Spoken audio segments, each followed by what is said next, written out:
Sí, sí, ahora está perfecto. Y ahora sí. Ok, disculpen, algo pasó entonces mientras yo estaba... Vamos a empezar de nuevo. Bueno, entonces hablábamos de lo que decíamos que como una introducción al sonido, lo que decíamos, ¿no? Que teníamos una onda de presión, que es longitudinal, o sea, quiere decir que las variaciones de presión se dan en la misma longitud, en la misma dirección de la propagación, y que vamos a tener zonas donde, si el caso se propaga en el aire, por ejemplo, el sonido se propaga en el aire, zonas donde tenemos compresión de moléculas, zonas donde tenemos expansión de moléculas del aire, durante el proceso de la propagación del sonido. Hay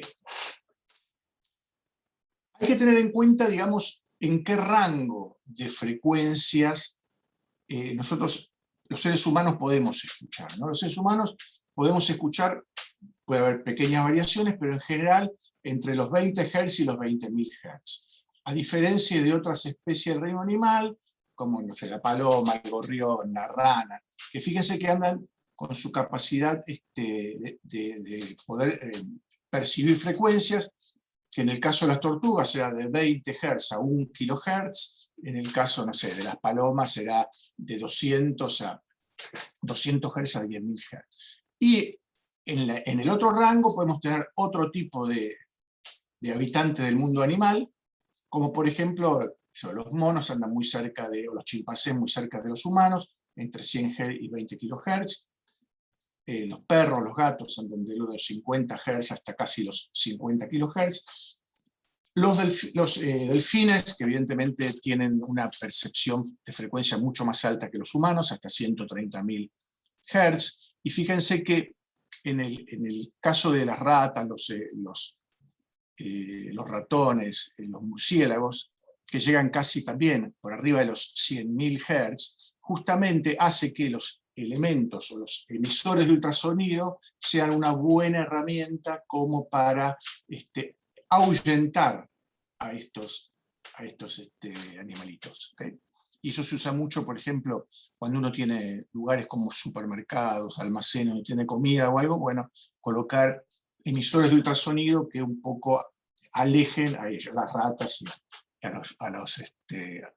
los ratones.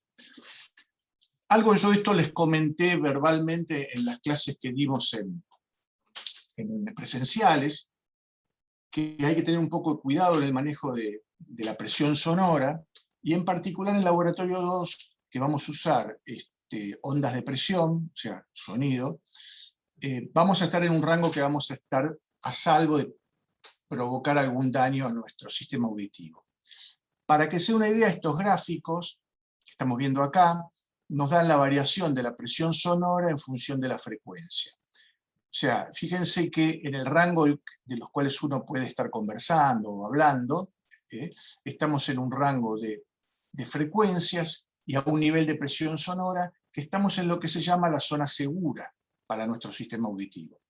Hay como un umbral, que es esta curva que ven acá, de silencio, si quieren fíjense que baja, cambia con la frecuencia, y una zona que cambia con la frecuencia de presión sonora, que es el límite de riesgo o daño para el sistema auditivo. Bueno, y después tenemos otro límite de variación de la presión sonora con la frecuencia, en la cual empieza la zona de dolor. Entonces, este gráfico se puede ver tanto en función de la presión sonora, se puede ver en función de la intensidad, y se puede ver en distintas escalas, que puede ser una escala normalizada en decibeles, o en lo que sería potencia sonora como watt por metro cuadrado, o en presión como directamente en pascales. Lo interesante de acá es que, bueno, dentro del rango que el ser humano puede escuchar, puede percibir sonidos con esa frecuencia, hay zonas seguras, pero hay una zona que nos puede perturbar o dañar la capacidad auditiva. Como comentaba el sábado, creo, en el turno que estuve en la facultad, el grupo que estuvo en la facultad, por encima de acá, de este límite que depende un poco de la presión y la frecuencia, se dañan células que no se recuperan, y por lo tanto perdemos la capacidad de poder ciertas frecuencias, por lo general, ser percibidas. Por lo general, cuando hay un daño por, digamos, estar sometido a una presión sonora muy alta, por lo general se pierde mucho la capacidad de escuchar frecuencias altas. Entonces uno después, cuando hace una audiometría, ve que su capacidad a frecuencias del orden de 4 kHz, 5, 10 kHz en esta zona ha caído mucho. ¿Okay? Un daño común, digamos, una fuente común de daño es el tema de los auriculares muy fuertes, o estar en ambientes donde el sonido es muy alto, como puede ser un boliche, un recital, donde realmente se puede exceder ese nivel de sonido. Por supuesto, ustedes habrán visto que mucha gente usa protectores, como son los protectores de copa que se ponen acá en las orejas, que usa la gente, por ejemplo, en la construcción. Lo habrán visto cuando están taladrando la calle para romper el asfalto.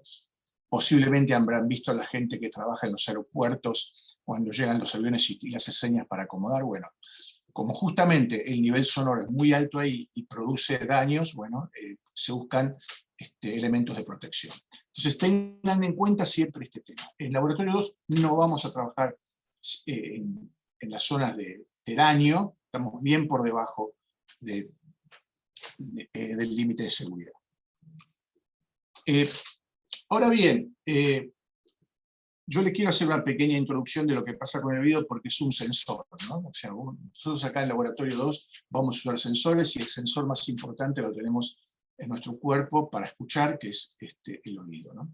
Y el sistema auditivo tiene 3 partes básicas: el oído externo, que capta los sonidos del exterior y sirve como un canal para transmitir dichos sonidos a lo que llamamos el oído medio, y el oído medio lo que hace es transformar la energía de estas ondas sonoras en vibraciones internas, con la estructura ósea que tiene el oído medio. Y estas, lo que se hace acá, estas ondas se las comprimen y pasan a una sección de fluidos externos que están en lo que se llama el oído interno, que transforma estas energías mecánicas, sonoras, comprimidas en impulsos nerviosos que después irán al cerebro. Esto es básicamente, en líneas generales, lo que pasa con nuestro sistema auditivo. Fíjense que, como decíamos antes, el oído externo está formado por un canal y la oreja. La verdad, la función de la oreja es una protección, con el fin de prevenir cualquier daño que pueda llegar al tímpano. El tímpano está en el oído medio. Lo que hace es canalizar las ondas sonoras que van a llegar hasta el tímpano sin producir ninguna modificación de dichas ondas en este sector del sistema auditivo. O sea que acá lo que tenemos siempre son ondas mecánicas, ondas de presión. Después tenemos, al llegar al tímpano, estas vibraciones se convierten en vibraciones internas, porque acá hay un conjunto de huesos en el oído medio. Lo habrán estudiado seguramente en el secundario de anatomía: el martillo, yunque y estribo. Son pequeños sistemas de huesos interconectados en una cavidad que tiene aire. Y el tímpano es una membranita que está estirada, que vibra cuando la presión de las ondas sonoras llegan hasta él. Entonces entra a vibrar el tímpano. Y a través del martillo, lo que hace es captar esas ondas sonoras, y con este sistema de martillo, yunque y estribo, lo que hace es amplificarlas, pero a la misma frecuencia. ¿Okay?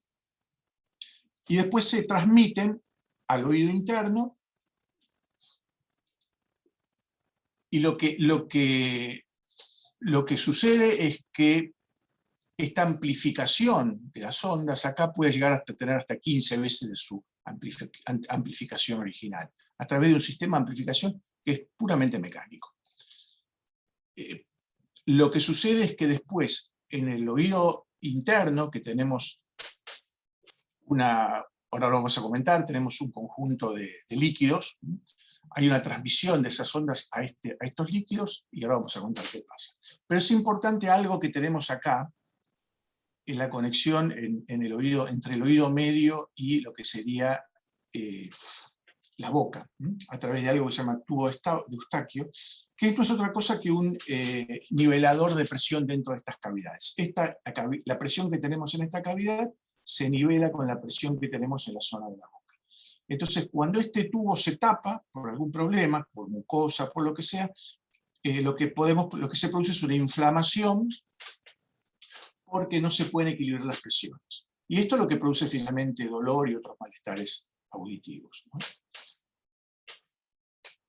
Y en el caso del oído interno, tenemos una zona que se llama clóquea, que está formada o caracol, que está formada por laberintos en los cuales hay un fluido acuoso, y en ese fluido acuoso hay células nerviosas. Lo que hacen estas células es acelerar la detección de movimientos. O sea, estas células nerviosas que tenemos en esta zona, digamos, dicho rápidamente, son las que no tienen mucho que ver con el sistema auditivo, sino que tienen más que ver con el equilibrio, ¿no? Pero la superficie de esta zona, de esta clóquea o este caracol, está recubierta por del orden de 20.000 células nerviosas, finas y delgadas, y que tienen distinta longitud. Esas longitudes son de pocos nanómetros. Y cada célula tiene la particularidad y una sensibilidad natural para sintonizar distintas frecuencias. Entonces, estas frecuencias que vienen comprimidas de la zona del oído medio son sintonizadas por estas células neuronales y son transmitidas al cerebro, ¿no? Entonces, este es el proceso, digamos, en grandes rasgos, de cómo tenemos una onda de presión que actúa sobre un tímpano, cómo se amplifica en el oído medio por un sistema mecánico de huesos, cómo se transmiten a una zona donde hay neuronas, que finalmente son transmitidas células que finalmente son transmitidas cuando resuenan al sistema del cerebro. ¿Okay? Más o menos esa es la idea de lo que nos está pasando cuando tenemos un sonido. ¿De acuerdo? Por lo menos un poco de cultura general para quien no lo recuerda del colegio secundario, ¿no? O sea, finalmente todo este sistema lo que hace es transformar esas ondas de presión en una señal eléctrica. Y esa señal eléctrica es la que viene al cerebro. O sea, no es otra cosa que un transductor. Y acá ya introducimos la palabra transductor, que es un elemento que un tipo de energía lo transforma en otra. O sea, energía mecánica lo transforma en energía eléctrica, en este caso. ¿Okay? ¿Cómo se mide la potencia sonora? Bueno, en realidad hay una formulita que en el curso no la vamos a usar, pero vale la pena conocerla, que es la potencia sonora, como varía mucho. Si ustedes recuerdan, voy para atrás un poquito, ¿eh?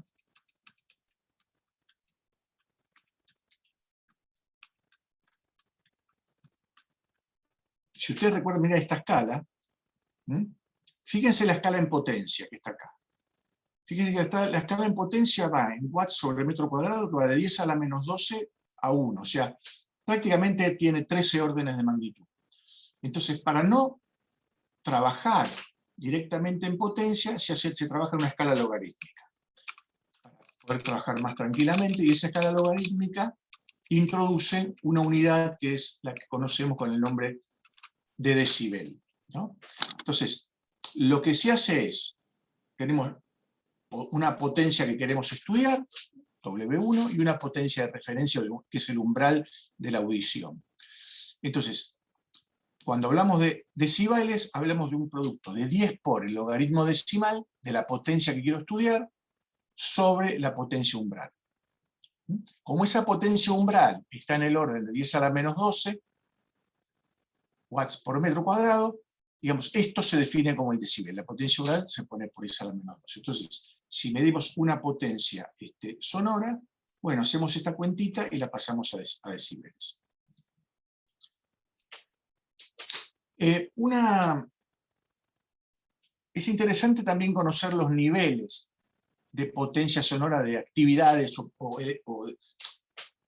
bienes o máquinas que conocemos. Fíjense esta tablita, tenemos en decibeles está puesto ahora, ¿no? Un umbral de audición que es 0 decibeles, Y fíjense cómo aumenta con distintas actividades. Por ejemplo, una conversación puede estar en 40 decibeles. Una biblioteca más o menos silenciosa en 20 decibeles. Fíjense que un tren está en 80 decibeles. La perforadora, que contaba antes en la calle, que usan los operarios en la calle, está en 100 decibeles. Ya entra en la zona amarilla. O sea, ya acá estamos en zona de daño sonoro, que puede dañarnos. Fíjense, un recital podemos andar en 110 decibeles, un avión en marcha en 120 decibeles, despegando en 130. Cuando despega un cohete anda en el orden de 180 decibeles. La bomba atómica estuvo en 200 decibeles. Este es el nivel de intensidad. Fíjense que todo lo que está de naranja para rojo, todo esto, obviamente no vamos a estar, esperemos nunca estar en una bomba atómica ni en la explosión de un volcán, pero todo lo demás, si estamos en alguna situación, tendríamos que protegernos auditivamente con algún tipo de tapón en los oídos o algo que nos proteja. ¿De acuerdo? Entonces, para tener una idea de lo que estamos hablando. ¿Okay? Entonces, dicha esta como introducción general, vamos a meter un poquito más en lo nuestro ahora, ¿no? Todos ustedes saben que es una onda armónica, es una onda que generalmente la podemos describir como una función seno o una función coseno, y nosotros acá nos vamos a centrar en ondas unidireccionales o unidimensionales, cuyas variables son la posición y el tiempo. Lo podemos expresar como senos o como cosenos, ¿de acuerdo? Que estarán desfasadas entre sí. Y claramente podemos introducir algunos parámetros que son importantes para la caracterización de la onda. Una es la frecuencia que tiene esa onda, que es la inversa del periodo. Si tenemos la curva de abajo, que sería la curva de la variación de un seno o un coseno en el tiempo, digamos, la distancia entre los picos la definimos como el periodo, la frecuencia es la inversa del periodo. Muchas veces nos conviene trabajar con lo que llamamos frecuencia angular, que es 2π por la frecuencia, o 2π por la inversa, o 2π dividido el periodo. Si trabajamos con la propagación espacial, si se quiere, de una onda, o la variación de la amplitud de una onda en función de la posición, la distancia entre picos, o sea, cuando se empieza a repetir la onda, es lo que llamamos la longitud de onda. Definimos el vector de onda como 2π sobre la longitud de onda, y ese vector de onda se vincula con la frecuencia angular y con la velocidad de propagación a través de la relación de dispersión, ¿no? Donde el número de onda es el cociente entre la frecuencia angular y la velocidad de propagación. ¿Okay? Entonces, estas son ecuaciones que las conocen ya de física 2 y también de física 1, que a veces se usan. ¿Okay? Solo para recordar. Pero en ocasiones, en lugar de usar la variable i como una variable espacial, que menciona una posición, se utiliza una variable genérica, phi o psi, dando una ecuación general que va a ser esa variable que es función de la posición y del tiempo, tendrá una amplitud, φ0 por la parte armónica, más un cierto desfasaje 0, donde ves la velocidad de propagación. ¿Okay? Ahora, en el caso de una onda sonora, bueno, claramente este phi puede ser la presión. En una onda de tipo electromagnética, bueno, puede ser el campo eléctrico, puede ser el campo magnético. Depende, digamos, qué tipo de onda estoy trabajando. ¿Okay? Bien, entonces, ahí está.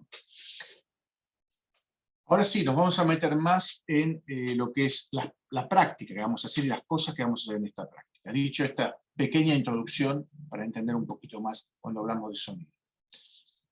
En estas 4 clases que vamos a trabajar en el laboratorio o en forma virtual o en forma remota, vamos a trabajar con un par de transductores piezoeléctricos para estudiar un tipo de ondas emitidas. Ustedes dirán, ¿qué es un transductor piezoeléctrico? Primero, ¿qué es un transductor, ¿no? Como mencioné hace un ratito, un transductor es lo que llamamos transductor a un dispositivo que convierte un tipo de energía en otra. Por ejemplo, en un generador puede ser movimiento de electricidad. Los generadores con los cuales se generan en las usinas la tensión eléctrica son generadores de movimiento que se alimentan con petróleo, con gas, con energía nuclear y producen electricidad. Ese sería, por ejemplo, un transductor, que algo que es un movimiento, el movimiento de una bobina, lo transforma en electricidad. Un parlante lo excito con una señal eléctrica. Bueno, el parlante es un transductor porque esa señal eléctrica me la transforma en una señal mecánica, ¿no? Sonido, a través de una onda de presión. Un micrófono sería lo contrario. El micrófono capta una onda mecánica, onda de presión, una onda de sonido, y me lo transforma en electricidad y alimentará un amplificador o lo que sea. Una termocupla, que es un sensor térmico. Una termocupla lo que hace es convertirme temperatura, calor, en electricidad. Un fotodiodo, que lo vamos a usar también acá en el curso, frente a la emisión de luz de alguna fuente luminosa, lo que hace es captar esa fuente luminosa y transformarlo en una señal eléctrica, que la vamos a leer con algún tipo de instrumental. Entonces, hay muchos, y hay muchísimos más ejemplos de transductores. Solamente estos son algunos para poder comentar de qué se trata, ¿no? Entonces, nosotros vamos a estudiar un sistema. Yo dije 2 piezoeléctricos, hasta ahora es un misterio por qué son piezoeléctricos y qué función cumplen, pero sí puedo decir que estos piezoeléctricos son elementos que van a emitir sonido y a recibir sonido, con lo cual estoy diciendo que esos elementos piezoeléctricos van a trabajar como emisor y receptor de sonido, o como parlante y micrófono, pero tienen la particularidad que trabajan en el rango de ultrasonidos. Si uno mira, más o menos, si quisiera hacer una clasificación de los rangos sonoros, uno podría decir que está en los infrasonidos, cuando estamos más o menos a frecuencias por debajo de los 15 Hz, estamos en los audibles, hasta los audibles para el ser humano, ¿no? Estamos más o menos hasta los 25 kHz, y estamos en los ultrasonidos por encima de los 20.000 Hz, o sea, 20 kHz. Y este sería el rango de la vida humana, de lo que nosotros percibimos, este rango de acá. Uno podría hacer otra clasificación, por ejemplo, en función de la frecuencia, como los subsónicos, que están por debajo de los 20 kHz, los subgraves, que están por debajo de los 100 Hz hasta los 20 Hz, los graves entre los 400 Hz y los 100 Hz, los medios entre los 4 kHz y los 400 Hz, y los agudos entre los 20 kHz y los 4 kHz. Por encima de los 20 kHz ya hablamos de ultrasonido. De acuerdo a cómo trabaja la gente que trabaja con sonido, especialmente con parlantes, esos hablan de subwoofer, woofer, mid-range y tweeter en inglés, ¿no? ¿Okay? Entonces, pero entonces hablamos de materiales piezoeléctricos. Entonces, digamos, vamos a usar materiales piezoeléctricos para transmitir y recibir sonido. Entonces, por si alguien no lo sabe, digamos qué es la piezoelectricidad. Seguramente van a profundizar fenómenos de piezoelectricidad cuando en la carrera estén más en las materias de materia condensada o en las materias de sólido, ¿no?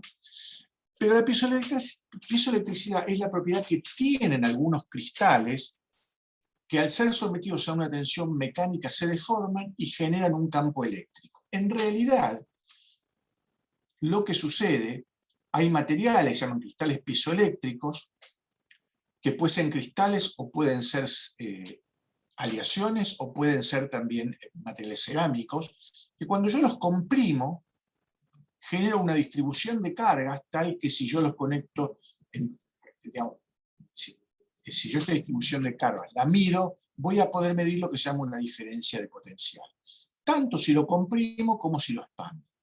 Entonces, quiere decir que yo comprimiendo este material genero una tensión eléctrica.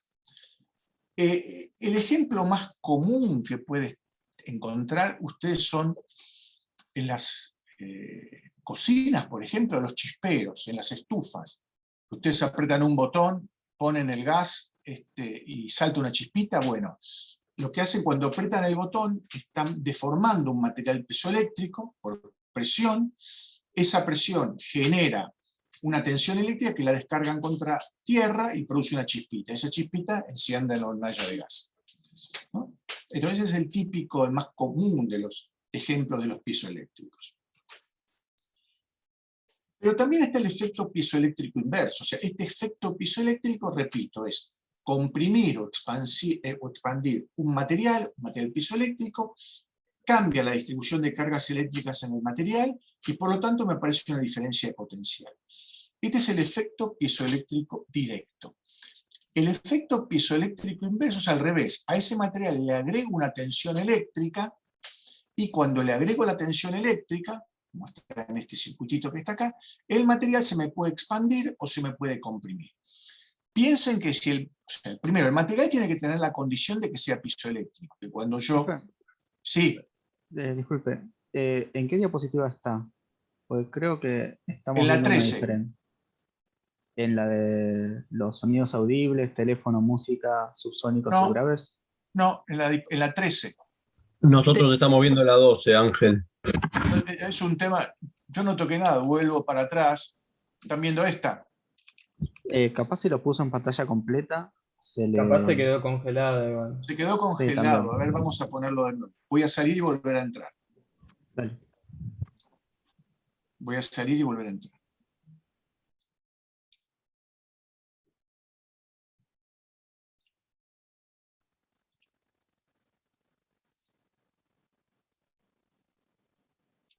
¿Están viendo? Sí, ahí vemos. Estamos viendo la 12. A ver.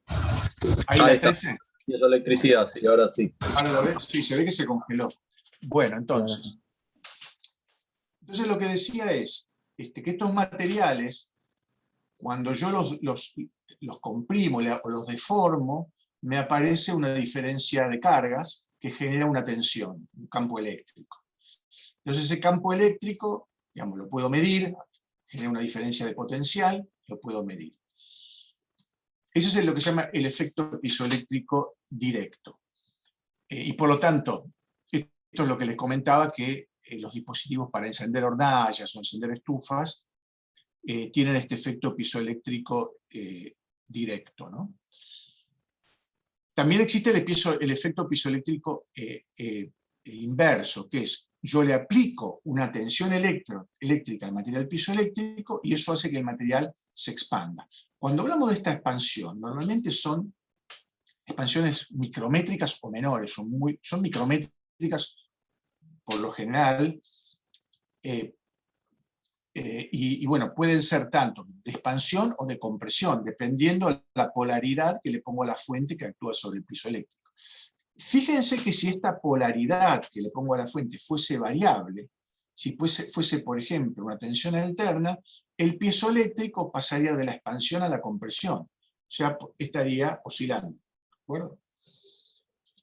Entonces ya se pueden imaginar que si yo tuviese un piezoeléctrico que lo puedo hacer oscilar con una tensión eléctrica, cada vez que ese piezoeléctrico oscila, si está en contacto con el aire, va en las moléculas de aire cercanas a las paredes de ese piezoeléctrico, va a producir zonas de compresión o de expansión de las moléculas de aire que tengo ahí. Por lo tanto, va a propagar una onda, en el aire. Entonces lo puedo usar como una especie de parlante, ¿de acuerdo?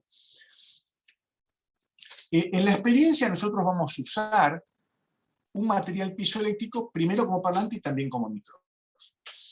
Este es un esquemita de lo que vamos a tener dentro del material, dentro de lo que vamos a llamar el parlante o el micrófono de material piezoeléctrico.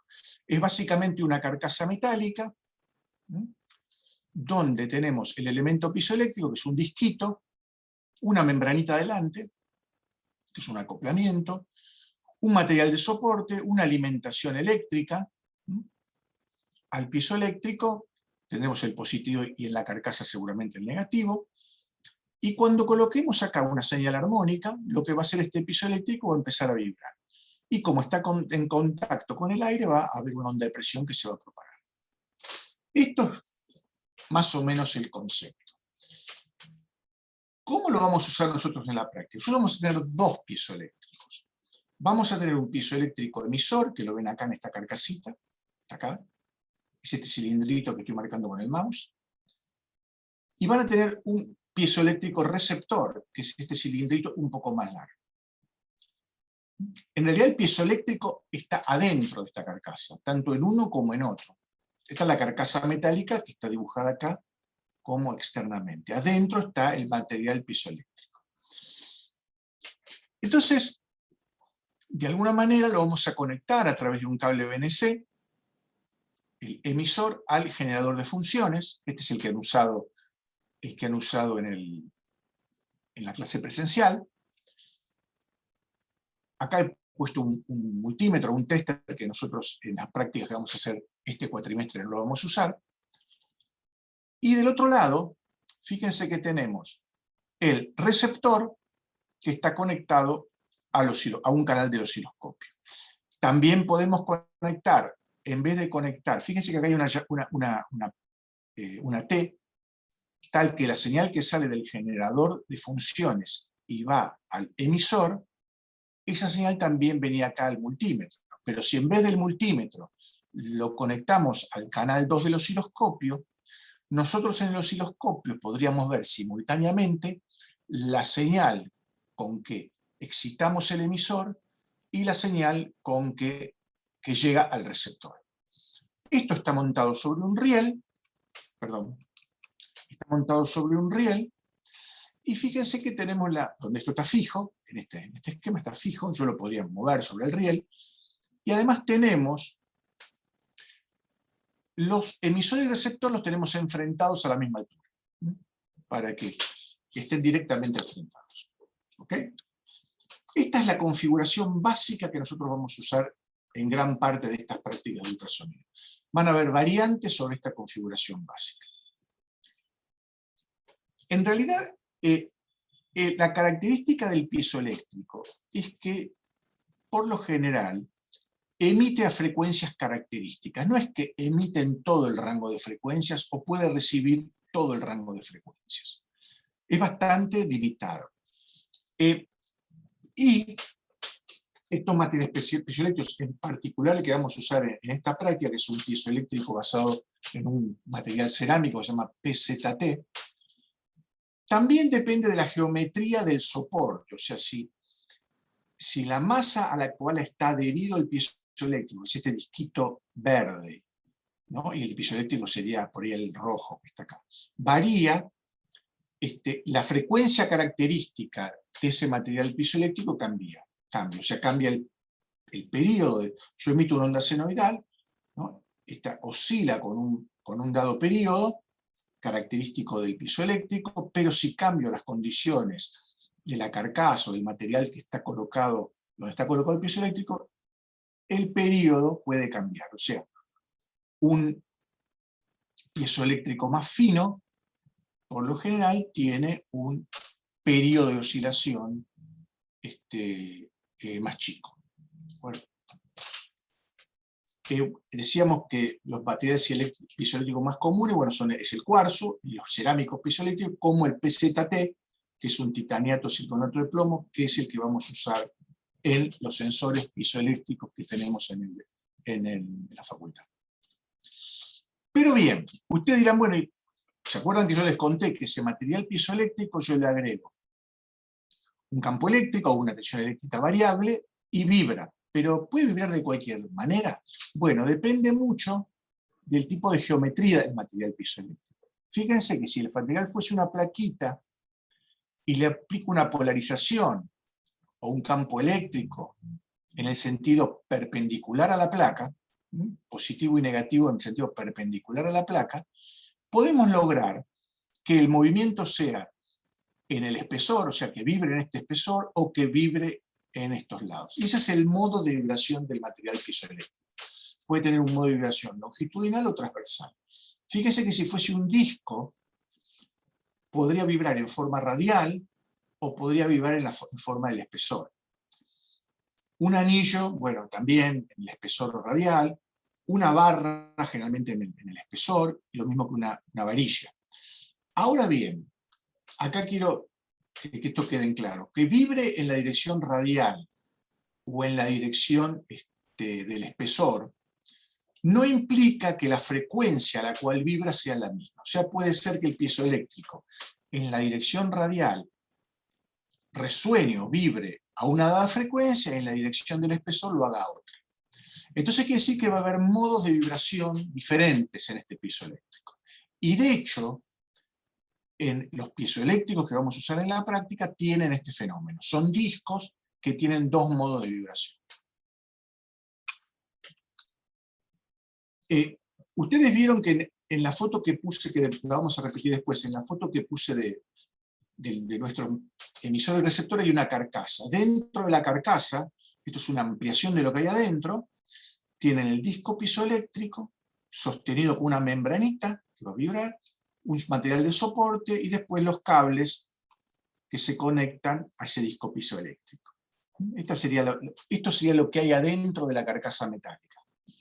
Esa carcasa metálica, cuando vayan a la clase presencial la van a ver, es de unos 2 centímetros de diámetro, más o menos.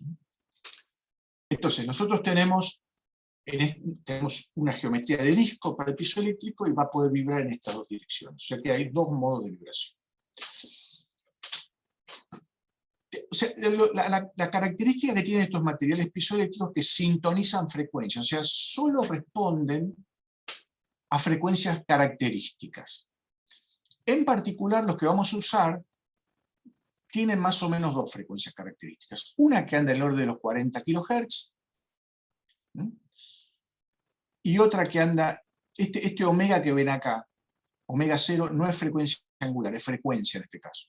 Dice omega 0, pero es frecuencia, no es la angular. O sea, es la frecuencia pura, la frecuencia que yo le voy a poner con el generador de funciones. Entonces, un modo va a andar en los 40 kHz y otro modo muy diferente va a andar más o menos en los 50 kHz. Esto ustedes lo van a poder detectar, pero les adelanto que estos dos modos de vibración tienen que ver con las características del material piezoeléctrico que estoy usando.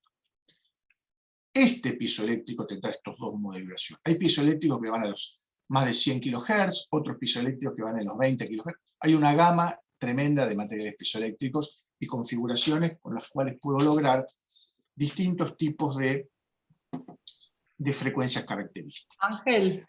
Sí, En dale. el chat te preguntan si kilohertz o hertz, porque el gráfico dice kilohertz y abajo dice Es kilohertz. Kilohertz. Sí, es que está mal ese gráfico. Kilohertz, no hertz. Perdón, copié mal. Es kilohertz. Es como dice el eje del gráfico. Bien.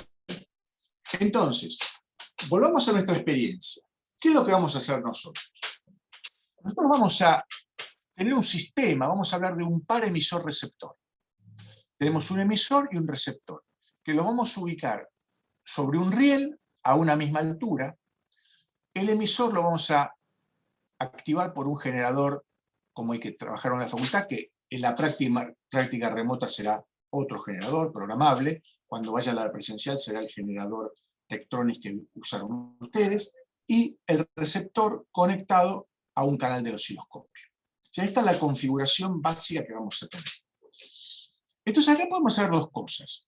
Podemos hablar de los transductores, con los cuales, o sea, los piezoeléctricos que están adentro de estas carcasas, con lo cual podríamos estudiar el rango de frecuencias de trabajo, y algo que llamamos linealidad.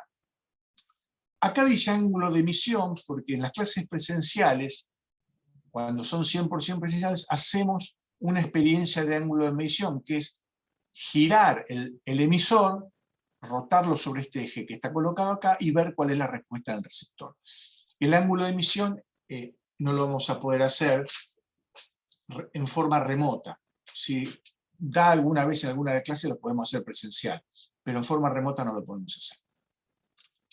Y después podemos caracterizar las ondas, podemos caracterizar el decaimiento que tiene la señal recibida con la distancia entre emisor y receptor, con lo cual podemos caracterizar si esta onda que está emitiendo el receptor puede ser una onda esférica, puede ser una onda plana, puede ser una onda cilíndrica, lo vamos a tratar de averiguar.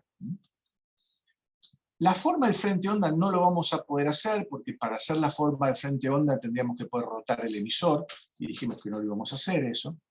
Pero sí podemos caracterizar la longitud de onda y la velocidad de propagación, y ver si se cumple la relación de dispersión. O sea que vamos a hacer una caracterización temporal de este sistema, estudiando el rango de frecuencias de trabajo, y vamos a poder hacer una caracterización espacial a través de la longitud de onda, encontrando la longitud de onda y el decaimiento con la distancia entre emisor y receptor. Y si conocemos la longitud de onda, conocemos la frecuencia a la cual estamos excitando el sistema, podemos encontrar la velocidad de propagación. ¿De acuerdo? Entonces, esto es gran parte de lo que vamos a hacer. Por ejemplo, en la primera clase presencial vamos a trabajar, estudiar el rango de frecuencia, vamos a estudiar la linealidad del sistema, si el sistema es lineal o no, ahora vamos a ver de ello, y probablemente vamos a excitar con distintos tipos de ondas para ver qué pasa con este sistema. Cuando digo distintos tipos de onda, es con onda senoidal u onda cuadrada. Vamos a recuerdo acá de nuevo la relación de una relación de ondas, donde tenemos una amplitud que puede depender de la distancia r, y la parte armónica que depende tanto de la parte espacial, el número de ondas por la distancia r, menos la parte temporal, que es la frecuencia por el tiempo, y con las relaciones que comentamos antes. ¿De acuerdo? Primera diferencia con un sistema de audio normal. Esto tiene que quedar claro. Si yo tengo un parlante de audio y un micrófono, ¿no? Hay una respuesta, el micrófono, por lo general, el micrófono de audio que nosotros conocemos, tiene una respuesta en frecuencia en casi todo el rango de frecuencias audibles. Dependerá de las características particulares del micrófono, pero yo registro en todo el rango. Pero en la práctica que vamos a hacer nosotros, estos emisores y receptores, y acá vale decir algo que no dije, tanto el emisor como el receptor tienen el mismo piso eléctrico. Es exactamente el mismo piso eléctrico. No son diferentes. La respuesta en frecuencia que tienen estos elementos pisoeléctricos, los que estamos usando para esta práctica, tienen esto es frecuencia en función de sensibilidad, o de presión sonora, si quieren. Fíjense que tiene una respuesta donde aparece un pico muy característico a una dada frecuencia, ¿no? Entonces, esta es una característica bien diferente, la respuesta en frecuencia de estos transductores respecto de un micrófono. Las curvas son bien diferentes. Entonces, quiere decir que lo que va a pasar es que cuando yo con el generador de funciones mando una onda senoidal al emisor de distintas frecuencias, no siempre voy a ver algo del receptor. Solamente voy a ver algo del receptor cuando la frecuencia con la cual yo excite el emisor sea una frecuencia que excite el material pisoeléctrico. Por lo tanto, seguramente va a ser una frecuencia de las que se llama de resonancia o característica del pisoeléctrico. En ese caso sí lo voy a excitar y, en teoría, tendría que propagar una onda y acá se aplicaría el efecto pisoeléctrico directo, que una onda llega al piezoeléctrico, deforma el piezoeléctrico, genera una tensión eléctrica que la puedo mirar con el osciloscopio. Entonces, este es un poco el secreto de lo que va a pasar en la práctica que vamos a hacer nosotros. ¿Ok? ¿Alguna pregunta sobre esto?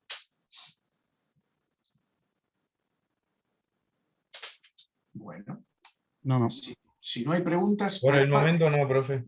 Bueno, párenme en todo lo que quieran, porque este es el corazón de la experiencia, un poco, la primera parte del corazón de la experiencia.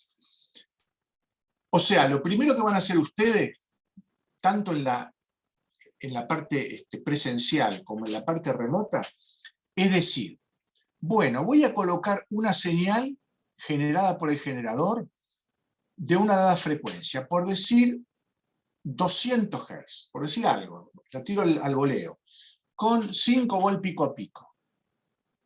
Bueno, enciendo el osciloscopio. En el osciloscopio veo la señal senoidal de 200 Hz con 5 volt pico a pico y veo si aparece en el canal 2 alguna señal en el receptor.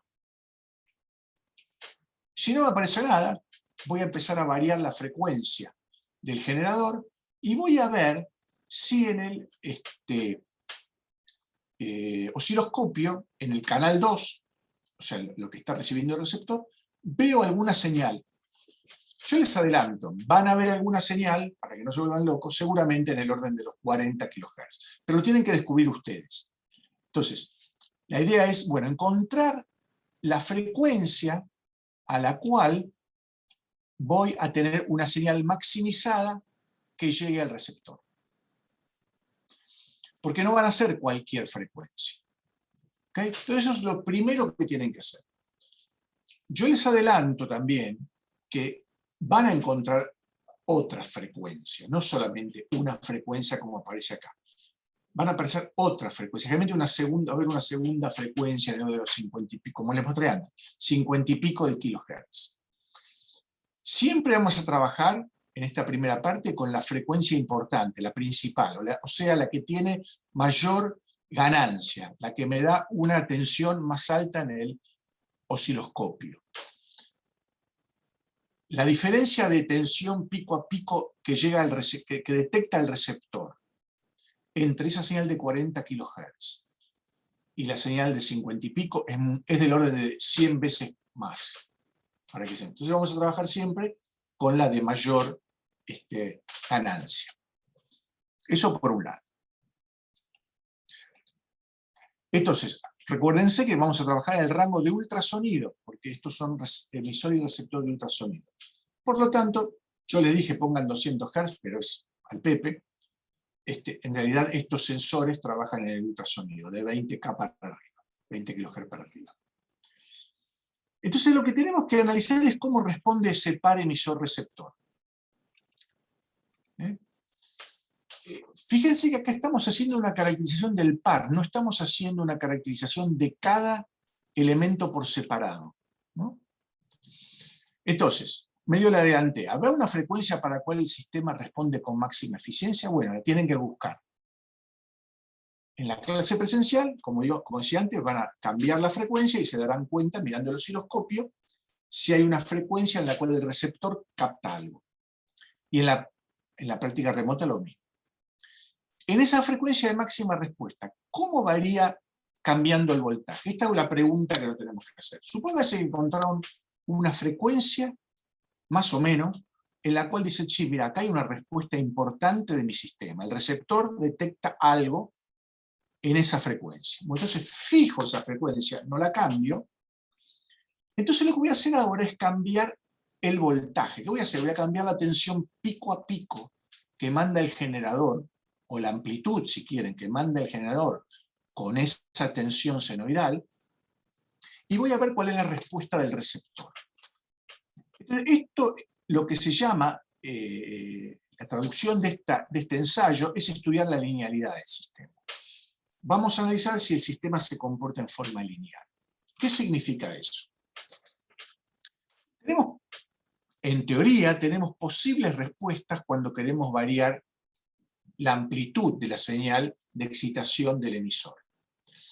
Fíjense que acá tenemos un gráfico donde tenemos la tensión aplicada al emisor y acá la tensión medida en el receptor. Esta puede ser la tensión pico a pico del emisor o la amplitud del emisor, y esta puede ser la amplitud del receptor o la pico a pico o la RMS, la que quieran ustedes. Pueden elegir cualquiera. Algo que pueda mensurar, ¿no? Entonces fíjense que acá hay dos rectas que son esquemáticas, ¿no? Que son dos frecuencias diferentes. Supónganse que ustedes encontraron dos frecuencias características. Bueno, como dije antes, párense en la frecuencia que da mayor respuesta, ¿no? Entonces sería la B2.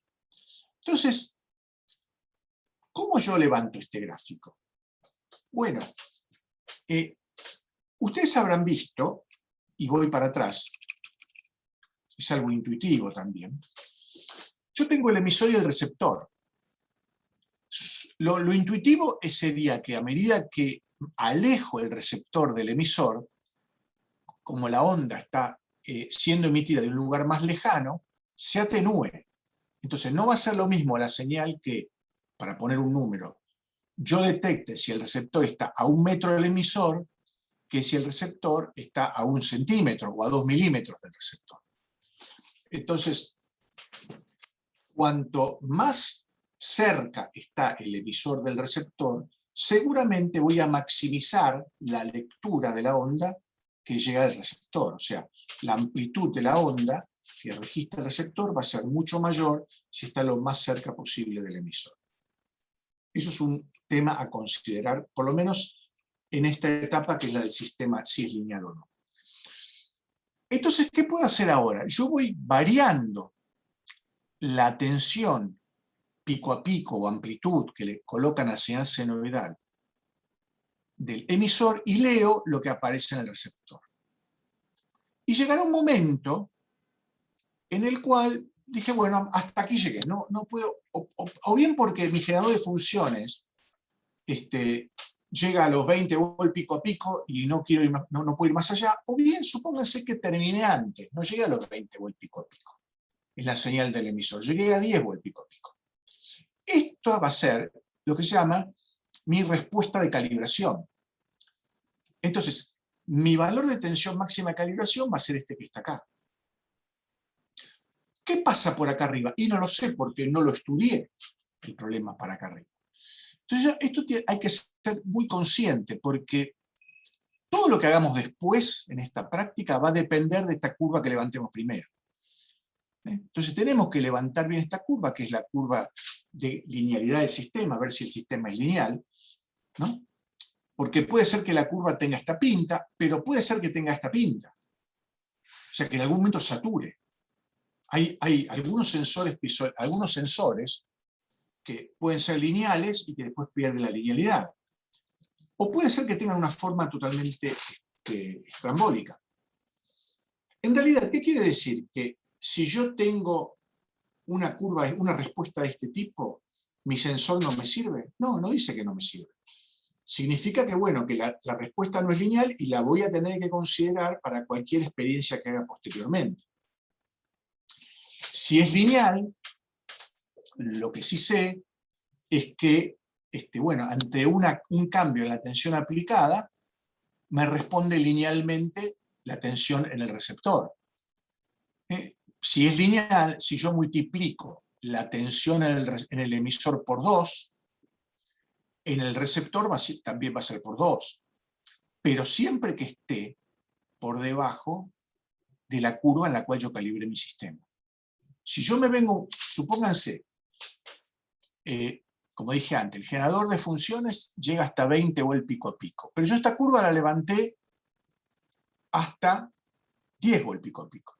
Pero después en la experiencia, cuando hice una experiencia posterior, puse 15 volt pico a pico. Los resultados que tengo no me sirven porque toda mi observación en los resultados lo voy a hacer sobre lo que pasa en el receptor, no en el emisor.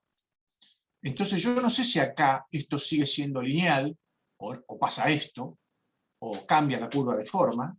Entonces, es muy importante levantar bien esta curva, tratando de que me entren todos los posibles valores en la tensión aplicada al emisor y las respuestas más altas en el receptor. Por eso decía, si yo trabajo una frecuencia más baja de resonancia, que supongo que el piezoeléctrico tiene esa de 50 y pico kilohertz, la respuesta va a ser menor y no me sirve después como calibración, porque si yo calibro con esta, después no puedo extrapolar a tensiones más arriba. ¿Se entendió esta idea, más o menos? ¿Por qué hay que hacer la calibración? Sí, profe. Bueno, perfecto. Si satura, bueno, hay que tener cuidado también, porque la tensión de saturación, ¿qué está diciendo? Que yo le estoy dando más, si yo tuviera un sistema que me satura, estoy diciendo que yo le estoy dando más tensión aplicada y no me cambia el valor de la tensión recibida. Entonces lo tengo que conocer eso, para no trabajar por ahí en este rango, porque en este rango, donde satura, no tiene sentido hacer ninguna consideración y ninguna experiencia, porque la respuesta es, no la conozco bien, es mala. Y esta de acá, como decía antes, sirve en la medida que yo tengo la calibración, pero sirve siempre hasta el valor máximo de tensión de calibración. De acá para arriba no lo conozco. Entonces, eso es una... Bueno, esto ustedes lo van a hacer. Lo primero que tienen que hacer es encontrar la frecuencia característica. Lo segundo que tienen que hacer, pararse en esa frecuencia y hacer esta variación de la amplitud del emisor para levantar la curva de calibración, y decir si el emisor, si el par emisor-receptor se comporta linealmente. Y, insisto, en esa experiencia pongan el emisor y el receptor lo más cerca posible, como para tener la máxima respuesta posible. O sea, que esta voltaje máximo de calibración sea lo más alto posible. Entonces, ahí nos podemos responder la pregunta de cuál es el rango en que el dispositivo se puede utilizar como instrumento de medida. Y bueno, y recuerden siempre que todo lo que haga por encima de los voltajes máximos de calibración no son confiables. Profe, eso te iba a preguntar. Sí. Suponete, ¿qué pasa si estoy primero, o sea, en el primer paso, que es encontrar la frecuencia característica, ¿no? Si estoy usando voltajes muy altos o sea, ¿eso me va a cambiar la experiencia o puedo encontrar la frecuencia igual? No, la frecuencia característica no depende de la distancia. O sea, es más, yo le diría, para la frecuencia característica ustedes pongan el emisor y el receptor a 10 centímetros, no importa cuánto. O sea, ahí no le va a cambiar, porque eso es una característica de los sensores. Y los otros es una característica del sistema. Entonces, vos encontrás la frecuencia característica. Es más, te diría, poner 10 volts de amplitud y buscar la frecuencia característica. Una vez que la encontraste, la dejás fija en el generador, llevas el emisor o el receptor lo más cercano posible al receptor, y ahí empezás a levantar esta curva. ¿De acuerdo? Okay, pues. Así es, esa sería un poco la mecánica que tienen que hacer. Entonces, y la respuesta por qué hay que hacerlo primero, bueno, porque para tener en lo posible cubierto todo el rango de voltajes o de amplitudes en los cuales voy a trabajar. Bueno, vamos a poder responder esto, si es linealmente proporcional o no. Bueno, todo lo que comenté antes. Entonces, ¿por qué es importante esto? Porque cuando yo después haga una experiencia, que la vamos a hacer, de ir separando el emisor del receptor, nos puede pasar esto. Si yo, supóngase que hice la calibración, no con el emisor y el receptor suficientemente cerca. La hice la calibración con el emisor y el receptor separados, a 10 centímetros.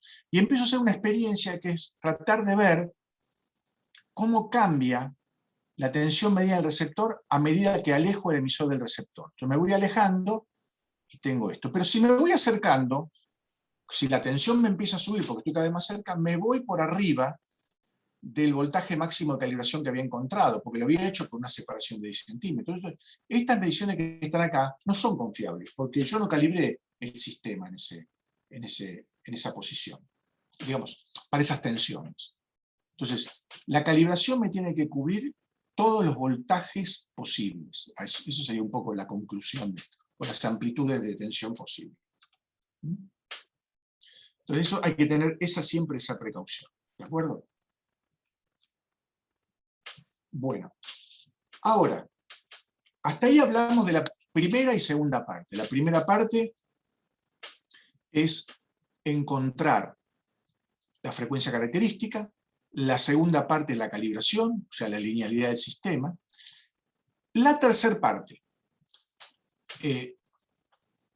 Esto se hace seguramente, algunos ya lo van a poder empezar a hacer en la primera clase presencial, otros no. Yo diría que en la primera clase presencial, con encontrar la frecuencia característica de calibrar el sistema, es un primer gran paso. La segunda clase, que va a ser, o todas las clases, las que son después remotas, bueno, esta parte de variar la frecuencia la vamos a hacer. ¿Cómo es esto? Lo que vamos a hacer ahora es decir, bueno, ahora dejo mi señal senoidal, pero la amplitud no la voy a tocar. Pongo, no sé, 10 volts pico a pico, para que tenga una buena señal, dejo una distancia fija entre emisor y receptor, y lo que voy a hacer ahora es cambiar la frecuencia. Yo ya sé que la frecuencia más o menos está en 40 kHz, por decir algo. Lo que voy a hacer es un barrido fino de frecuencia. Voy a encontrar algo que se llama la campana de resonancia. Entonces, voy a variar de a poco la frecuencia alrededor de la característica que encontré, a ver cómo responde el sistema. Entonces, puede ser que me pase que el sistema me responda así, que de repente haya un rango de frecuencias donde en el receptor veo una meseta de medición, siempre la misma tensión, y después, ¡puf!, se cae. Podría haber esto. Podría haber esto. Podría haber esto. O sea, tengo distintas posibilidades de lo que puedo ver. Vamos a descubrir qué es lo que ve. Yo ya le mostré algo. O sea, porque en uno de los gráficos que le mostré una campanita. O sea, que pareciera que estamos cerca de esta posibilidad. Entonces, esta caracterización no es de cada elemento. No es que estoy caracterizando el emisor por separado y el receptor por separado. Yo estoy caracterizando el conjunto. Yo ya les dije previamente que tanto el emisor como el receptor son con el mismo piezoeléctrico, entonces son iguales. Entonces, estoy caracterizando el conjunto acá, para poder ver justamente este tipo de respuesta. ¿De acuerdo? Lo que le estoy diciendo es hacer algo que se llama espectroscopía. O sea, la espectroscopía es cuando yo analizo un sistema alimentando con una señal senoidal donde cambio la frecuencia. Y eso es lo que voy a medir. ¿De acuerdo? Yo voy a ir cambiando la frecuencia alrededor de la frecuencia que encontré como característica en la primera parte y veré qué pasa con la respuesta del sistema. O sea, pongo una frecuencia, mido la tensión del receptor, como dije antes, puede ser la amplitud, la pico a pico, la RMS, la que les guste, y tengo un par frecuencia y el valor que me dio. Cambio la frecuencia, me da otro valor, cambio la frecuencia, me da otro valor, y levanto la curva y veo qué forma tiene. ¿De acuerdo? Eso es levantar la campana de resonancia. Acá tiene un ejemplo de alguna experiencia que alguna vez hicimos en algún curso con algún grupo, donde, fíjense la escala, ¿no? Este sistema emisor-receptor tenía un pico de la tensión medida en el receptor para más o menos 40 kHz, pero cuando ya variaba menos 5 kHz, me iba a 35, ya no veía nada. La señal desaparecía. O sea que acá prácticamente la señal está confinada en un rango de 8 kHz. Acá se define siempre, cuando uno tiene una especie de campana, se define un parámetro que es el ancho a mitad de altura de la campana, del inglés full width at half maximum. O sea que es esta distancia, este ancho a mitad de altura de la campana. Y en el sistema que vamos a trabajar nosotros anda en el orden de 1 kHz. O sea, es un sistema bastante sintonizado, se diría, ¿no? Que responde solamente a frecuencias fijas con una variación muy chiquita. Por eso fíjense que este sistema es bastante diferente a un micrófono parlante convencional, que tiene un ancho de banda bastante grande, y acá está bastante centradito. ¿Ok? Después vamos a pensar, bueno, una cosa es levantar los datos, que es esta parte de la experiencia, ¿verdad? Levantar esta campana. Insisto, esta campana, ¿cómo se levanta? Señal senoidal, amplitud pico a pico o amplitud fija de la señal senoidal, y lo que varío es la frecuencia del emisor, y veo la respuesta en el receptor. Eso es lo que hago acá. Lo que está tapado acá no es ni más ni menos de un modelito para explicar esta campana. Pero por ahora no lo vamos a ver. Solamente por ahora vamos a ver cómo medir y después vamos a ver cómo interpretar. Pero esta parte es cómo medir. Entonces, esto es una de las partes que hay que hacer en la práctica. Levantar la campana de resonancia excitando con una señal senoidal, o sea, haciendo espectroscopía.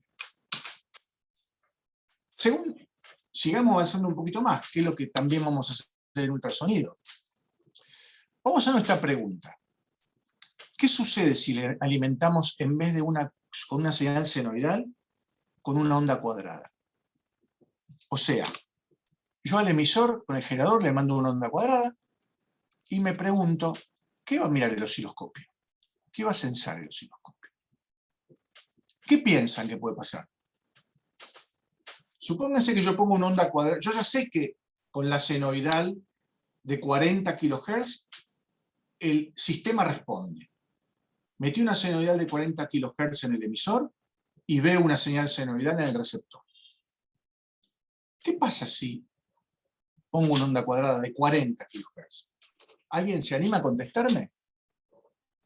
Yo creo que deberíamos ver algo similar a la onda que estamos emitiendo, como un tren de pulsos, como varios pulsitos seguidos. A ver, Es como que estamos previamente viendo de hiciste la repente. si previamente hiciste la experiencia con la senoidal, y la senoidal, digamos, con una senoidal de 40 kHz, ves una senoidal del receptor de 40 kHz atenuada. Con una cuadrada de 40 kHz. ¿Vos estás diciendo que vas a ver una cuadrada de 40 kHz en el receptor? Algo No ves parecido. nada, ¿no? No sé si A ver, Me parece que no ves nada. bueno, ahora vamos a meternos en Fourier entonces. ¿Recuerdan cómo se descompone en Fourier una cuadrada? ¿No es una suma de términos pares? ¿De términos pares de qué? De cosenos pares. Ok, puede ser una sumatoria de senos o de cosenos, Sí. impares, ¿de acuerdo?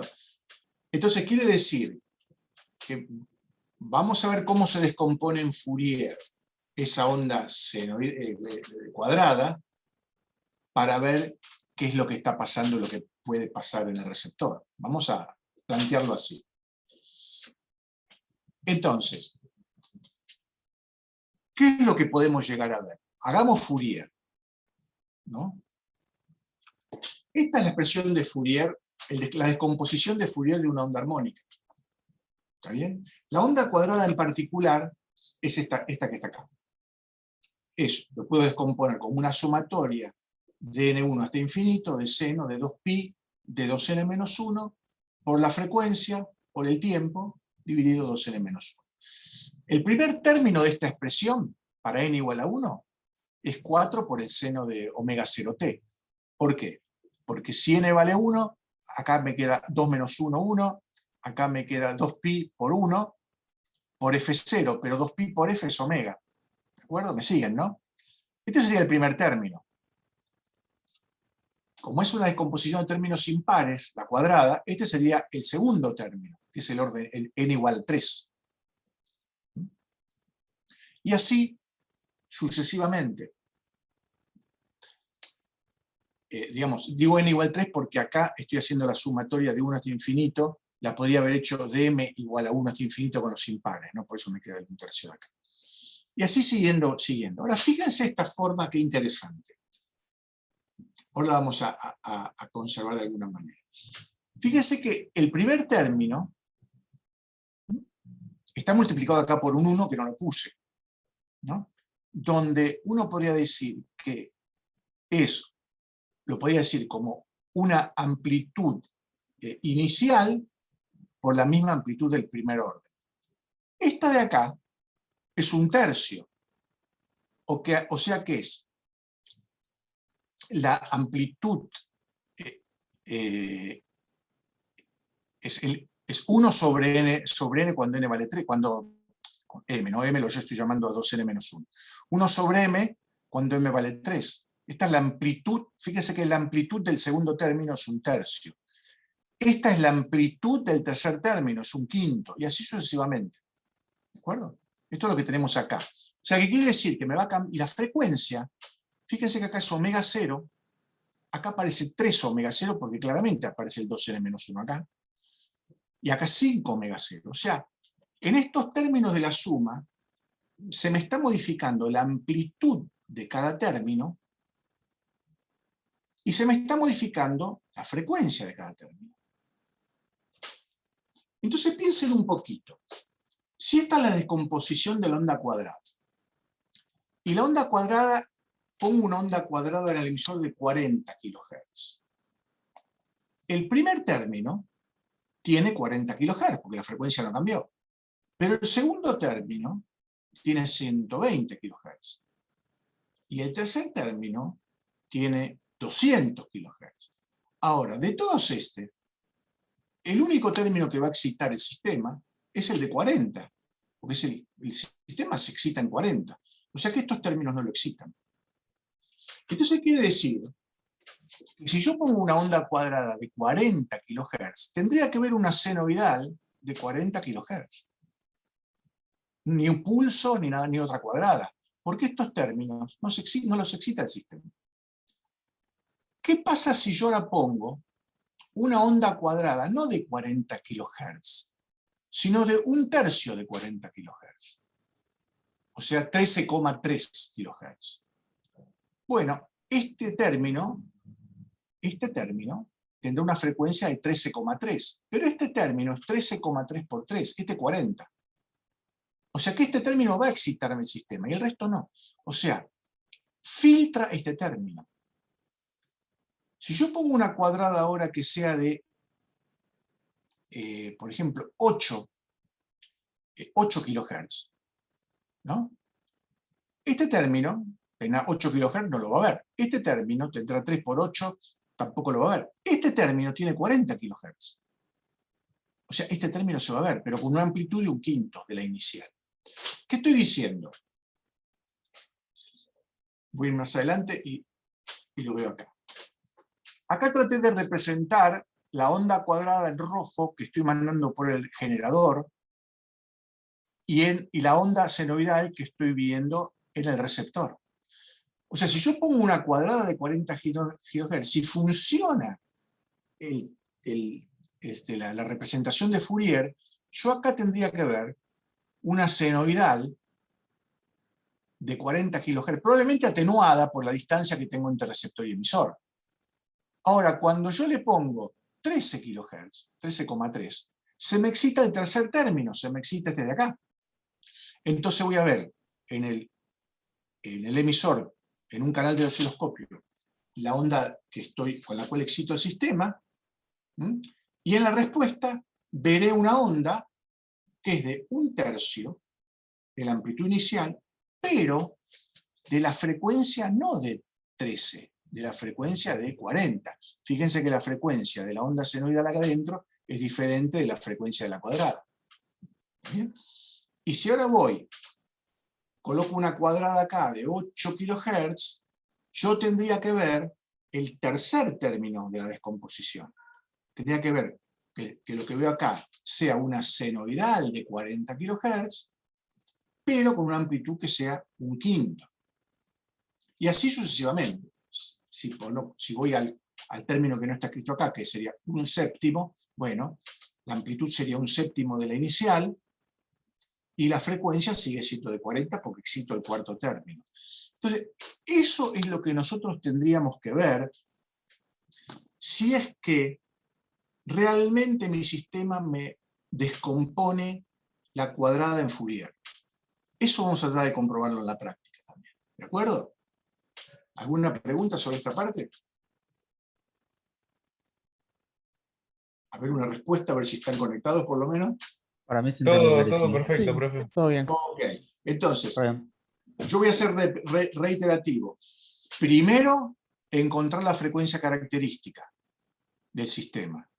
Segundo, a esa frecuencia característica, colocando el sensor, emisor y receptor lo más cercano posible, buscar la linealidad. Tercero, encontrar la campana de resonancia. Todo esto con onda senoidal. Cuarto, hacer la descomposición de Fourier de una onda cuadrada. ¿De acuerdo? Y ahora vamos a una parte mucho más interesante, que es la última parte de esta caracterización temporal. Que es, bueno, pero ¿qué pasa si ahora cambiamos la onda cuadrada? O dejamos la onda cuadrada, pero en vez de meter una onda cuadrada de 40 kHz o submúltiplos enteros de 40 kHz, meto una onda cuadrada de una frecuencia muy diferente. Y la vamos a bajar mucho, mucho, mucho. Yo estoy diciendo, mi sistema más o menos es ultrasonido, excita en los kilohertz. ¿Qué pasa si yo le pongo en el canal 1, o sea, al emisor, una onda cuadrada de 10 Hz. 10 Hz. Estamos fuera del ultrasonido para el sensor. ¿Piensan que puede ver algo el sistema si le pongo 10 Hz? Para mí Fíjense, ni se mosquea. órdenes de magnitud más bajo, ¿eh? Si Debería, pudiéramos porque llegar Fourier a la, simplifica. si llegáramos a la tensión a una tensión detectable, sí. A una amplitud detectable, pero si no, no veríamos nada. Es como, A ver, O sea, en la sumatoria de Fourier, eventualmente un término con esa frecuencia va a haber. ahí está. El tema Esa es es si la- la computa o no. Bueno, O sea, vamos a ver de qué se trata. Porque- Pegaste medio en parte a la cosa. Fíjense, no miremos la onda cuadrada ahora como un tal. Miremos la onda cuadrada como que es de 1 Hz o de 10 Hz. O sea, entre flancos hay mucho tiempo, al lado de los 40 kHz, ¿no? Entonces miremos los flancos. Olvidemos de la onda, pero miremos los flancos, tanto el de subida como el de bajada. Fíjense que el flanco no es otra cosa que una discontinuidad abrupta de la onda, ¿no? Entonces analicemos un flanco como un pulso. Olvidémonos de la onda cuadrada, pero pensemos pulso. Y un pulso, cuando uno mira un pulso en el ámbito temporal, cuando lo lleva al espacio de frecuencias, en un pulso hay infinitas frecuencias. El contenido de frecuencias que tiene un pulso es enorme. Eso también por el teorema de Fourier. Entonces, si es un infinito contenido de frecuencias, seguramente una de ellas la va a pegar con la de la resonancia del sistema. Entonces, quiere decir que yo cuando excite con este flanco, como este flanco, la descomposición de un pulso es un espectro de frecuencias infinito, una de ellas va a excitar el sistema. Claro, la excitación va a ser muy débil, porque, digamos, la amplitud se va a repartir, o sea, ese pulso es una sumatoria de ondas de distintas frecuencias y amplitudes. Entonces, la contribución de esa amplitud va a ser chiquita, pero la frecuencia va a estar. Entonces, lo que uno espera es cosa de este tipo, o sea, viene el pulso y excita. Miren esto que les voy a mostrar ahora. Miren, esto ¿lo ven? ¿Es un termo? ¿Lo ven, no? ¿Lo ven este Sí, termo? sí. Bueno, yo voy a hacer una cosa con este termo. Escuchen. ¿Escucharon? Sí, el golpe y el sonido de... ¿Qué escucharon? Un sonido. Pero no escucharon infinitos sonidos, escucharon uno. O sea, yo estoy excitando con un golpe. El golpecito ese es como un pulso, como un flanco. Pero ese golpe, yo no le estoy metiendo una onda senoidal con un sensor de movimiento a la frecuencia de resonancia del termo.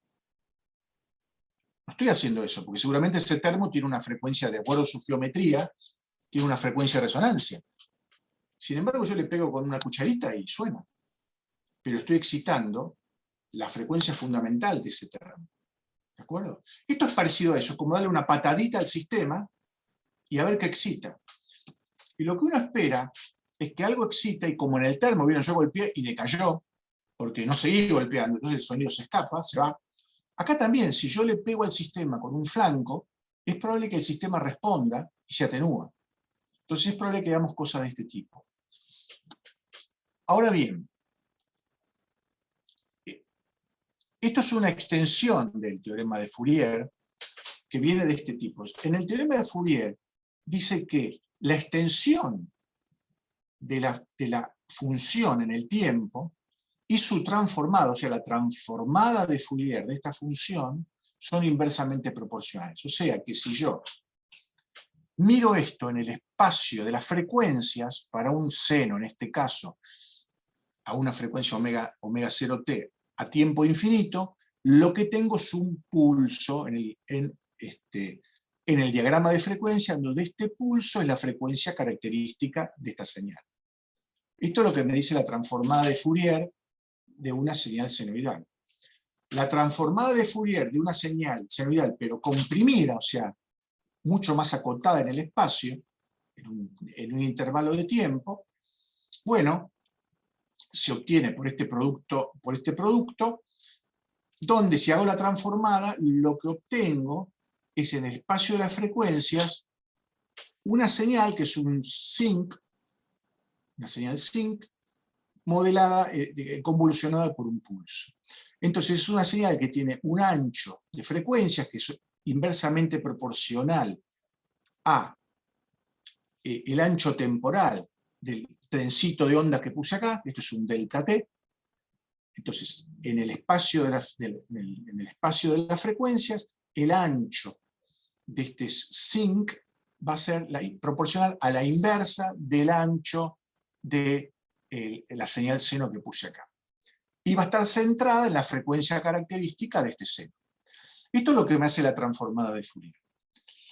Entonces, sería de esperar que este sistema, cuando yo le meto el pulso, este pulso, digamos, tiene un montón de frecuencias, porque cuanto más lo comprimo este delta t, más ancho se me hace en el espacio de frecuencias.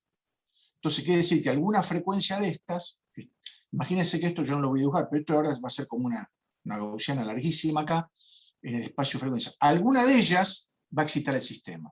Y cuando excita el sistema, como que lo excita una sola vez, es como el golpecito que le di al termo. Lo excita y después decae.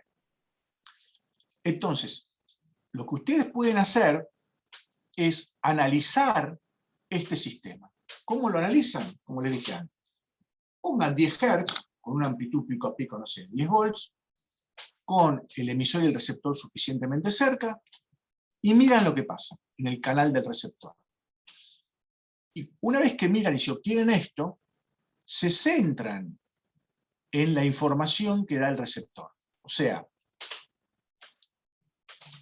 lo que van a hacer es con el osciloscopio ampliar la señal y mirar lo que verá el receptor. Y acá pueden ver muchas cosas, porque como ustedes en el osciloscopio van a ver la señal de la onda cuadrada con la que excitan el sistema y la respuesta, ustedes van a ver que va a haber un delay entre el flanco de la onda y el momento en que aparece la respuesta. ¿Me siguen lo que digo, no? O sea, esto es lo que entró en el receptor, en el emisor, y esto es lo que ve, lo que manda el receptor. Fíjense que va a haber un delay. Ese delay, ese retraso, ¿alguien se anima a decir por qué va a ser? Piensa en la configuración. Tengo el receptor y el emisor. ¿Por qué el receptor tarda este tiempo en empezar a detectar algo? ¿Qué les parece?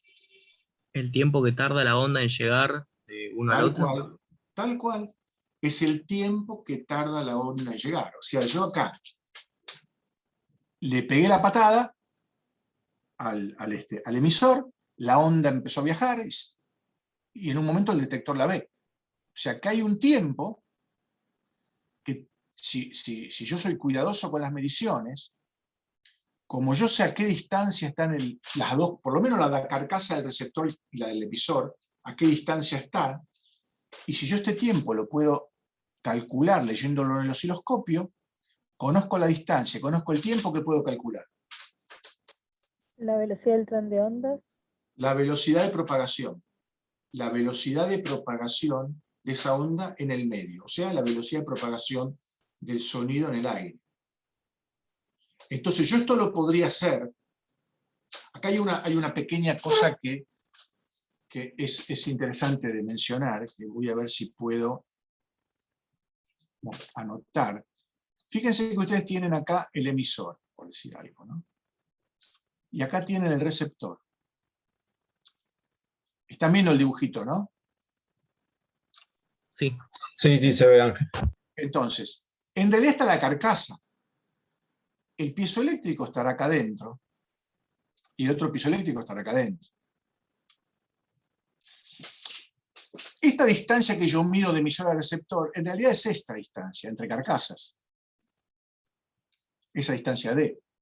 Pero realmente el que emite es este y el que recibe es este. Ahí tengo algo que no conozco bien. Entonces, como esa distancia no la conozco muy bien, puede tener cierto error la distancia y por lo tanto la velocidad de propagación que yo calcule también puede tener cierto error. Una cosa que yo puedo hacer es decir, bueno, lo que puedo hacer es este gráfico levantarlo para distintas distancias, calcular distintos tiempos, hacer una regresión lineal y de la pendiente sacar la velocidad. Esa es una que puedo hacer. También puedo hacer otra cosa al revés. Puedo decir, bueno, le hago caso a los libros, me fijo cuál es la velocidad de propagación del sonido, en el momento que hago la experiencia en la ciudad de Buenos Aires, con la temperatura que hay, y sabiendo la velocidad del sonido, calculo el D, porque el tiempo lo tengo. Y si calculo el D, ahí sí voy a saber la real distancia entre el emisor y el receptor en el piso eléctrico. Esas son las cositas que pueden hacer. Pero bueno, eso en cuanto a lo que les comenté de lo que puedo sacar de esta información. También puedo sacar de esta información, recuerden que dijimos que el ancho de la campana, el delta W, tiene que ver con la duración espacial del pulso. Fíjense que el pulso acá se atenúa. Entonces yo podría poner, digamos, calcular la duración espacial del pulso a la mitad de altura, cuando decaiga a la mitad del pulso, la inversa de este delta T tendría que ser proporcional a la inversa de la campana que midieron antes. Y la otra cosa que les invito a que hagan es que hagan un zoom de la señal que están viendo de la respuesta en el receptor. Esta señal tiene toda la pinta de algo que se amortigua, pero bueno, hagan, ve que tienen como una señal periódica ahí acá adentro, muy comprimida. ¿Y qué piensan que es esa señal periódica comprimida? ¿Alguien se anima? ¿Se entiende, no? Esto es como una oscilación que va, vamos para atrás. Yo creo que no la puse acá. Esto es como si fuese, lo voy a dibujar, es como si fuese, a ver, como si fuese algo así. Exagerando, ¿no? Que tiene un envolvente.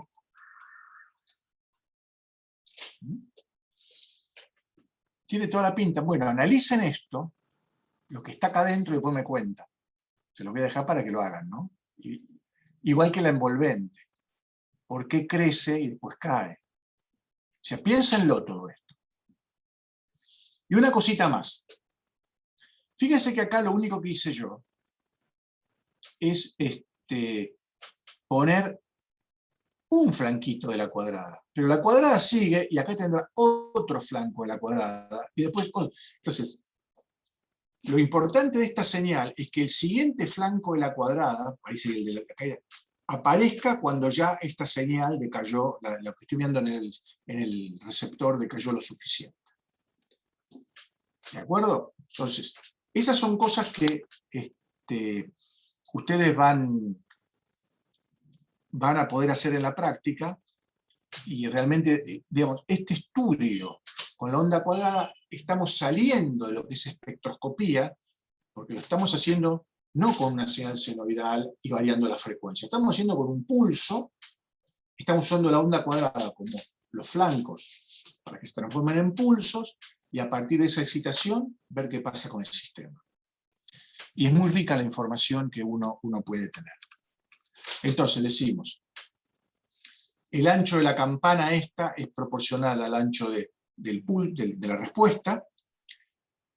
Pueden calcular la velocidad de propagación de la onda usando la relación de dispersión, donde la velocidad de propagación es la distancia sobre este tiempo, donde D es la distancia de emisor al receptor, y T1 es el tiempo de retardo. Y lo pueden hacer para distintas distancias entre emisor y receptor. Profe, una pregunta. Dale. ¿El osciloscopio no ayuda también a que el tiempo de retardo sea un toque mayor al real? O sea, ¿Por qué? y habrá como un tiempo, ya sea poco o mucho, en el que tiene que leer esa señal o no. Ok, está bien, pero al lado de la velocidad de propagación, digamos, eso es infinitamente mucho más rápido. La velocidad de los electrones es infinitamente mucho más rápido que la velocidad de propagación del sonido. Claro. Sí, yo te Entonces, pregunto porque no sé, tranquilamente podría haber. No, te explico por eso, es por eso, digamos, ¿cierto? Vos tenés un retardo eléctrico, pero es la velocidad de los electrones, ¿viste? De una.